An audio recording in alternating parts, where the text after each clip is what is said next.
House of the Dragon Season 2 is like looking at a vintage car. At first you're excited about its appearance, reminiscing about how great this car was back in your younger years, and reminding yourself how the car made you feel back in the old days. But like any old car, once you look under the hood, the problems start to pop up. And the deeper you dig, the more problems you are going to find. House of the Dragon is like this old vintage car. A show that has managed to do the impossible in winning the disillusioned fans of Game of Thrones, only to lose them again at the end of the second season. This time, HBO did not need convoluted storylines, contrivances, or the Night King. This time, pacing was the true enemy. In our previous House of the Dragon video, we suggested that the show feels slow because of the scenes that do not push the plot forward. In this video, we want to take a step backwards and discuss the problem with the overall structure of the story. But before we explore this further, make sure to subscribe to this video channel for more writing videos like this one. We are the Story Gibbons for Penpipe, and this is why House of the Dragon is losing its fanbase. House of the Dragon Season 2 has concluded, but instead of the fiery climax fans expected, it ended with more of a whimper. Many viewers have expressed disappointment in the pacing, feeling that the show did not quite deliver the intensity or progression they were hoping for. But why did it happen? The answer might lie in the showrunner's grand plan to have 4 seasons that will tell an epic tale through full 4 acts. Season 2 was designed to be the first part of the second act in an overarching story, a setup for the bigger events to come. But did this strategy come at the cost of an engaging storytelling? The 4-act structure is a narrative framework we have discussed before in this channel. It divides a story into 4 distinct parts. Act 1, the setup. Act 2A, the rise in action. Act 2B, the pre-climax. And Act 3, the climax and resolution.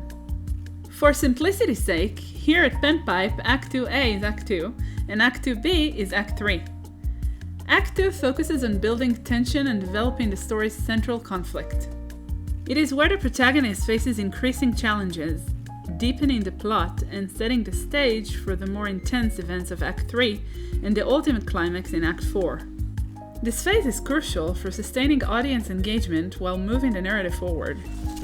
The midpoint of a 4-act story happens in between Acts 2 and 3.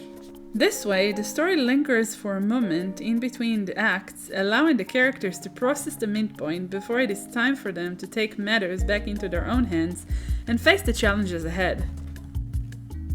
House of the Dragon decided to place its midpoint right at the middle of their second act. In an 8-episode season, that is 4 episodes too soon. It forces the writers to deal with the effects of Rook's Rest as efficiently as possible and shift momentum towards a strong finale for the season. In practice, the writers prolonged the digestive process to an entire episode and had to come up with an entirely new goal for the rest of the season. This new goal had nothing to do with the highlight of the season finale, for Adam's presence proved pointless because Daemon's vision made him ripe for the taking. Let's take a step back and look at another HBO show that mastered the art of the 4-season arc, Succession.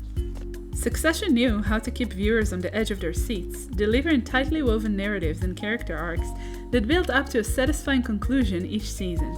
Unlike House of the Dragon, which seems to be playing the long game, Succession never sacrificed the momentum of its story for the sake of future payoffs.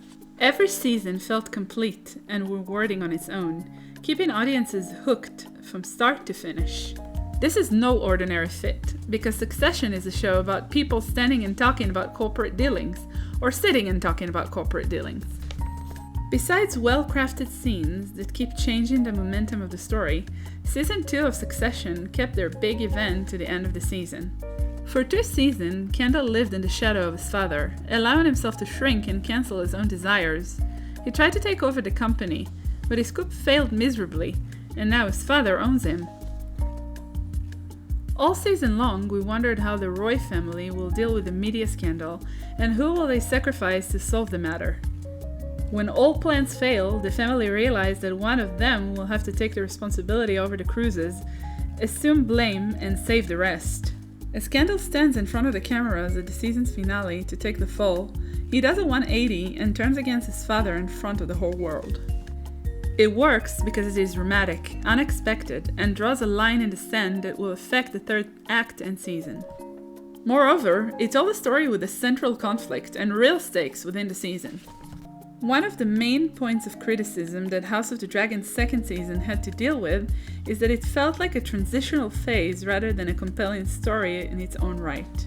The focus on setting up future conflicts and expanding the political landscape of Westeros was evident, but it came at the cost of losing the urgency and drama that defined the first season. In contrast, Succession excelled by maintaining a relentless pace, with each episode driving the plot forward and deepening the characters' motivations. This kept viewers invested, eagerly anticipating what would happen next. Succession, unlike House of the Dragon, never let its characters stagnate. Every season brought new layers to the Roy family, making their power struggles feel fresh and unpredictable, even as the show moved toward its conclusion. So, what can House of the Dragon learn from Succession as it moves into its third season? Perhaps the biggest lesson is the importance of balancing long-term storytelling with an immediate satisfaction. While it's important to lay the groundwork for future seasons, each season must stand on its own, delivering moments that resonate with viewers in the here and now.